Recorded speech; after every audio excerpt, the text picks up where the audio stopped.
Oi, galera, aqui é Raíssa, professora de Biologia. Nós estamos de volta aqui, então esse é o nosso segundo vídeo para falar sobre membrana plasmática. E se você não assistiu ainda o nosso primeiro vídeo, vai lá, abre ele e assiste para que você entenda de uma forma melhor o que a gente vai falar aqui agora. Então agora nós vamos falar sobre os transportes de fato, o que está passando de um lado para o outro, em que momento a minha célula faz esse tipo de transporte, então fica com a gente até o final.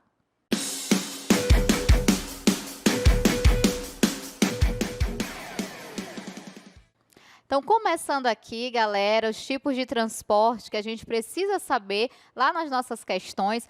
Há aqui o transporte passivo, que se você assistiu o primeiro vídeo, você já sabe que nesse transporte passivo, ó, sem ATP, ou seja, sem gasto de energia, e a gente tem ali do outro lado o transporte ativo, que você já sabe que nesse transporte a gente tem, ó, com ATP, ou seja, com gasto energético, tá certo? O que a gente precisa saber a partir de agora? Como que esse transporte é feito, o que vai passar de um lado para o outro, em que momento você vai utilizar cada um desses transportes. Então, vem aqui comigo. Começando aqui o nosso transporte de difusão simples, você tem aí um transporte que é feito através dessa estrutura, que a gente já falou lá no outro vídeo, que você sabe, ó. Então, primeira característica do transporte por difusão simples. A substância que vai passar, ela passa entre fosfolipídios, tá? Então, anota aí, ó, passagem entre fosfolipídios. O que vai passar mesmo aqui na nossa difusão simples? Justamente, então, a gente tem passagem, coloca aí, ó, passagem de soluto, tá certo? Então, eu te convido já a analisar. Se a gente tem uma passagem entre fosfolipídios, se eu tenho uma passagem de soluto, já fica aí, ó, na tua cabeça, eu tenho certeza que você já está analisando, que aqui vai estar passando, ó, moléculas que são pequenas. Então, coloquem aí, ó, pequenas moléculas vão estar passando nesse primeiro transporte. Raíssa, mas em que momento eu vou estar fazendo esse transporte por difusão simples? Na verdade, o que vai passar através desse transporte? A gente pode colocar aqui, por exemplo, ó, tem a passagem de CO2, tem a passagem de oxigênio, e aí eu te convido a analisar essa informação que eu te dei agora. Vamos aqui analisar um pouquinho. Se está passando CO2 e está passando oxigênio, qual local do teu corpo você tem a passagem desses gases, dessa substância? Vamos analisar. Qual sistema? Te lembra aí quando eu falo CO2 e oxigênio para você? Eu tenho certeza que você está lembrando de sistema respiratório. Então, essa passagem aqui, ó, vamos colocar, ela pode se dar lá nos teus pulmões. Então, Raíssa, difusão simples é uma difusão que ocorre no pulmão? No pulmão. Então, é um exemplo aí que você já pode colocar de difusão simples. A outra difusão que você tem que anotar aí, que a gente falou, é a difusão chamada facilitada. Então, da onde que vem esse nome facilitada? Porque para fazer esse tipo de transporte, a minha substância ela necessita de um facilitador. Quem é esse facilitador? É justamente, ó, a proteína que a gente tinha falado anteriormente. Então, ó, tudo que for passar na minha membrana, seja para entrar na minha célula ou para sair da minha célula, vai ter uma passagem, vamos colocar aí, ó, anotar, passagem entre proteínas, tá certo? Raíssa, qual é o nome dessa proteína? Se cair lá na minha questão, você vai anotar que o nome dessa proteína é permease, tá? De permeabilidade, de permeável. Então, passam substâncias por essa minha proteína. O que mais que a gente pode colocar aqui também? Quais são essas substâncias? Já analisa. Se é uma substância, um soluto, que não passa entre os meus fosfolipídios e precisa de um facilitador, é um soluto aí um pouquinho maior, que a gente vai estar falando. Quem é esse soluto? Anota aí, a gente pode colocar algumas outras proteínas menores, tá? Alguns, ó, carboidratos também vão conseguir passar por esse transporte. Então, a gente pode aí analisar dessa forma. O que mais que você pode também colocar aí que vai cair na tua questão? O meu transporte por difusão facilitada, ele tem um fator limitante.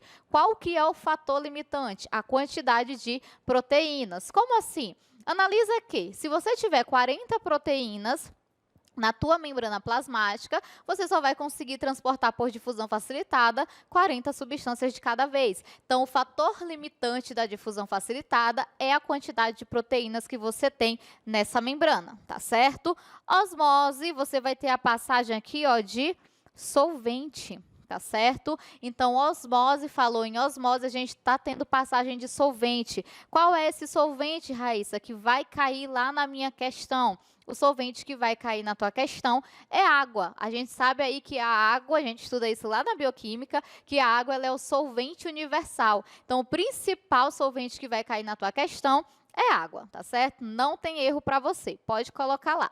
O outro transporte que a gente pode falar, ó, é o transporte do tipo ativo. Primeiro transporte aí que você vai analisar na tua questão é a bomba de sódio e potássio, um transporte com gasto energético, um transporte que funciona, ó, lá no teu sistema nervoso, tecido nervoso, ali informação, passagem de informação entre um neurônio e outro, algo que nós chamamos de sinapse, né? Então, o que a gente pode colocar aqui a respeito? Para ocorrer essa passagem de informação, ou seja, essas sinapses, a gente tem aqui, ó, uma quantidade de sódio aqui do lado de fora da minha membrana, uma outra quantidade de potássio do lado de dentro. E aí você que está estudando para o vestibular, que está analisando, você sabe o quê? Raíssa, eu sei que se tiver 4 potássios do lado de dentro e 0 do lado de fora da minha membrana, eu tenho que colocar, ó, 2 lá para fora, para eu manter o equilíbrio da minha célula. Só que o que acontece? Para minha bomba de sódio e potássio funcionar, eu tenho que deixar, de fato, essas concentrações, ó, desiguais. Eu tenho que manter uma grande quantidade de um soluto do lado de fora e uma outra grande quantidade de soluto do lado de dentro. Isso quer dizer para a gente o quê? Isso quer dizer que vai, ó, contra, anota aí para a gente, contra o gradiente de concentração, ou seja, isso vai contra a manutenção do equilíbrio homeostático, tá certo? Eu quero realmente deixar essas quantidades desiguais. Isso vai gastar energia? Vai gastar energia, porque você está indo contra o equilíbrio da tua célula, tá certo? Outro que a gente pode colocar aqui, ó, é o transporte de endocitose. Então, a endocitose ela vai estar trazendo algo para dentro da minha célula. Endo vem de dentro. Então, analisem aí. Imagina que eu tenho aqui, ó, uma substância X aqui do lado de fora, só que essa substância ela é muito grande, então a minha célula não consegue fazer essa substância entrar, ó, pelas outras opções que nós temos. Então, o que a gente pode colocar aqui? Essa substância, ela vai, ó, entrar na minha célula através de movimentos que a minha célula vai começar a fazer. Então, observa como a minha célula ela muda totalmente a sua morfologia, o seu formato, para que essa substância aqui, ó, que estava lá do lado de fora, consiga adentrar na minha célula. Então, o que a gente pode colocar aqui, Raíssa? A gente pode colocar como um exemplo que isso aqui vai ocorrer, ó, lá no teu sistema. Vamos colocar sistema imune, sistema imunológico. Então, para a tua defesa, vamos analisar. Às vezes entrou ali no teu corpo um corpo estranho, né? Um agente invasor ali. A tua célula, né, de defesa, ela pode chegar lá, ó, e tentar colocar esse corpo estranho aqui dentro, para depois matá-lo, tá certo?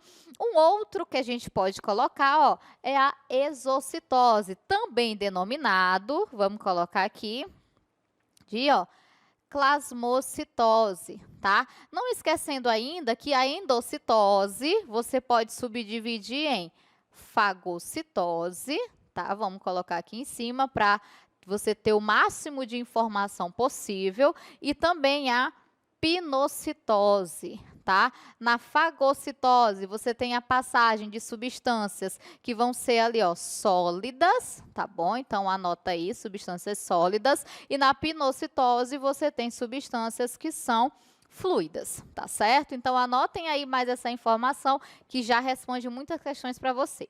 Exocitose. Exocitose é basicamente o contrário do que a gente falou sobre a endocitose, porque se endocitose é trazer algo para dentro, exocitose, ó, é jogar alguma coisa lá fora da minha célula. Então, imaginem que aquela substância está aqui, ó, dentro da minha célula, e a minha célula começa a fazer movimentos celulares para expulsá-la, ó, para jogá-la aqui do lado de fora, até essa substância ser eliminada. Então, isso é exocitose. Vai estar associado ao que para a gente, Raíssa? Vai estar associado a processos, ó, de excreção, tá certo? Então, eu tenho certeza que essa nossa aula aí já deu para você ter muitas informações, já deu para você anotar muita coisa, vai responder muitas dúvidas, responder muitas questões com todas as informações que a gente colocou aqui, tá certo? Esses são os tipos de transporte de membrana plasmática. Eu te espero no próximo vídeo para a gente responder umas questões e praticar o que a gente aprendeu até agora. Então, até daqui a pouco.